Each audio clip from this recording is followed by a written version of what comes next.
In Nairobi County, at least 564 girls in Kibera slums have reported being sexually harassed between 2018 and now. A report released by the Polycom Development Project shows that 25% of girls in the Kibera slums experience indecent touching, while 22% others have been sexually assaulted and raped. Nairobi Women Rep Esther Passaris, who was speaking during the launch of the report, vowed to table a motion in Parliament next week to ensure the 2016 Sexual Offence Amendment Bill aimed at protecting minors from any forms of sexual assault is reintroduced and passed. Ruth Wambui reports. According to the latest report by Polycom Development Project, a Kibera-based organization that deals with the empowerment of women and girls in informal settlements, 25% of girls in Kibera slums experience one or more forms of harassment. The survey was conducted in 20 schools in Kibera constituency.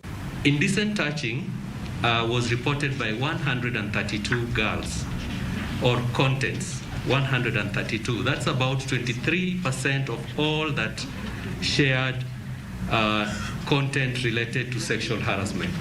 And you can imagine some of the content that was being shared are someone saying, one day my father came and told me that he wants to touch my private parts.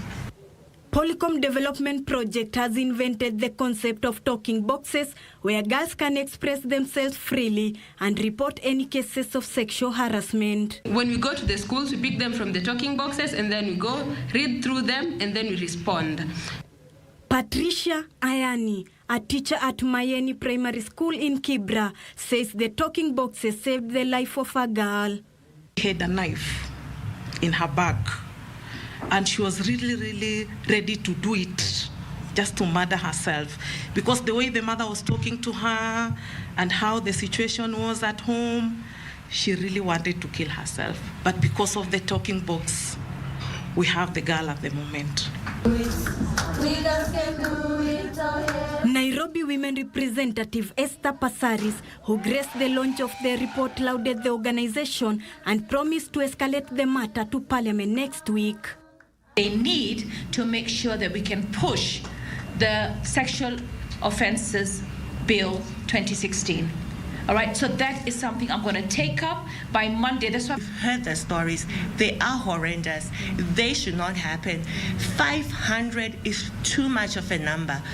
Polycom Development is also helping schoolgirls through mentorship programs. Shy saying as mama mbele ya watu ni speak out to myself na zile problems zenye mimi na face na za mama mbele ya watu na niseme. Girls have been empowered to know the disadvantages and advantages of getting pregnant. Ruth Wambui for Channel One News.